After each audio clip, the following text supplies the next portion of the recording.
Hello everyone, it's my pleasure to welcome you all to the Step Up Food Tech Solutions Technical Video Presentation Contest. This video is based on membrane filtration. I'm not gonna bore you anymore. Let's move from the basic. Industrial membrane filtration plants were introduced in the dairy industry in the beginning of the 70s. By selecting filters of different pore size and applying pressure on the product to be filtered, it is possible to divide the milk and the whey in different fractions. Let's move on to application. Membrane filtration is today used in food and dairy industry and likewise in other process plants. Membrane filtration can be used to meet very distinct liquid separation. Cross-flow membrane filtration has opened the doors to the variety of new and innovative dairy products. Nowadays, the mechanical separator is not the only means of harvesting a component of milk.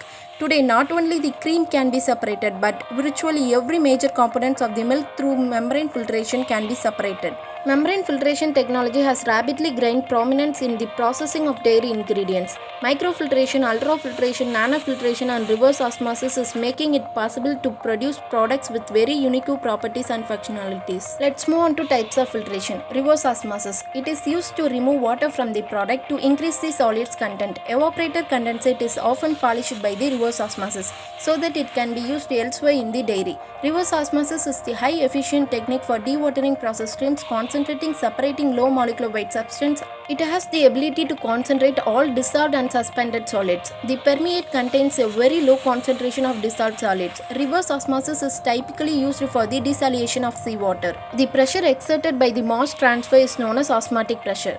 By exerting a hydraulic pressure greater than that of the sum of osmotic pressure difference and the pressure loss of diffusion through the membrane, we can cause water to diffuse in the opposite direction into the less concentrated solution. This is known as reverse osmosis. The greater the pressure applied, the more rapid the diffusion. Using reverse osmosis, we are able to concentrate various solutes either dissolved or dispersed in the solution. Next, we are going to see about nanofiltration. It is used to remove mainly the monovalent ions from whey. A partly demineralization and water removal is obtained. Nanofiltration is selected when reverse osmosis and ultrafiltration is not the correct choice for separation. Nanofiltration can perform separation applications such as demineralization, color removal and desalination. Like reverse osmosis, the mass transfer mechanism in nanofiltration is diffusion.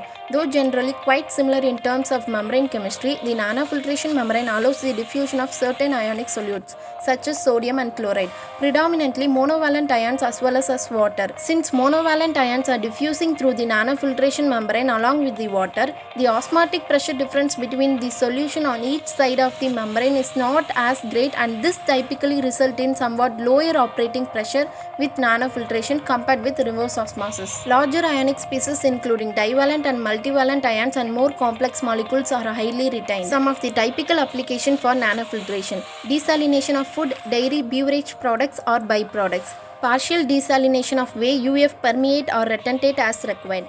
Desalination of dyes and optical brighteners, purification of spent clean in place chemicals, color reduction or multiplication of food products, concentration of food, dairy and beverage products or byproducts, fermentation byproducts concentration. Next filtration types is ultrafiltration. It is selective fractionation process using pressure up to 145 psi, that is 10 bars. Ultrafiltration is widely used in fractionation of milk and whey and in protein fractionation. The whey protein are separated to form a products with 35 or 60 or 80% whey protein concentrate. If ultrafiltration is applied to skim milk, then milk protein concentrate is obtained. It concentrates suspended solids and solutes of molecular weight greater than 1000. The permeate has low molecular weight organic solutes and salts. The protein fractions are typically evaporated in multi-effect evaporators with either TVR or MVR recompression to save steam before spray drying. Next, microfiltration. It is the low pressure cross-flow membrane process for separating colloidal and suspended particles in the range of 0.05 to 10 microns and as such used for bacteria removal, fermentation broth clarification and biomass clarification and recovery. At last, we are going to see about types of membrane. They are spiral membrane, ceramic membrane, stainless steel membrane, tubular membrane, hollow fiber membrane, plate and frame membrane. First, we can see from spiral membrane. Due to their compact layout and large amount of membrane area per element, spirals are typically used for the high flow application with minimal or no suspended solids. Their advantage is low hardware and operating cost. Second, ceramic membrane. ideally suited for value-added or sanitary products, as well as application requiring selective separation from fluid streams containing aggressive components such as solvents. Third, stainless steel membrane. Rugged design especially effective for demanding applications with extreme process condition or feed streams with elevated particulate solids and or high viscosity. Fourth, tubular membrane. Highly resistant to plucking when processing streams with large amount of suspended solids or fibrous components. Fifth, hollow fiber membrane. Extremely high packaging density and open channel design offers the possibility of backwashing from the permanent side, particularly suited for low solids liquid streams. Last, plate and frame. Open channel design allow it to be used for products with very high viscosity, particularly suited for high solid paramedicals and food applications. Next we are going to see about working principle of membrane filter. A membrane filter has 400 to 500 million pores per square centimeter of filter surface. The pores are absolutely uniform in size and occupy about 80% of filter volume. To avoid rapid clogging of membrane, pre-filtration is often used.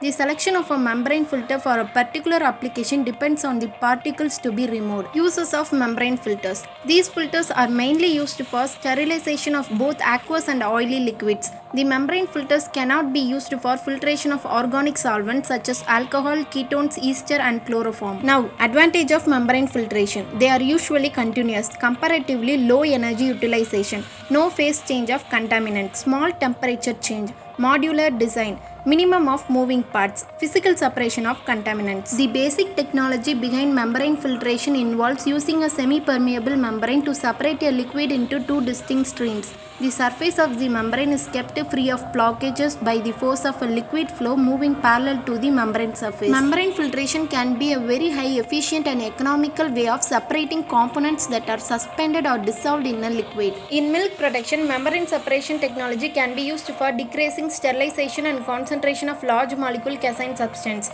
The size of bacteria in milk is generally greater than 0.2 μm and the size of fat particle is between 0.1 to 2 μm. So the use of microfiltration membrane can remove bacteria in milk. For skimmed milk, its quality does not change much before and after microfiltration sterilization. In the study of whole milk, it was found that the use of 1.8 μm alumina membrane for microfiltration can reduce the number of bacteria by a factor of 2, while 98% of fat is removed, while the protein is better retained in the filtered milk. I hope that you found this presentation informative and that will consider adding more bananas into your day-to-day life. Thank you for listening.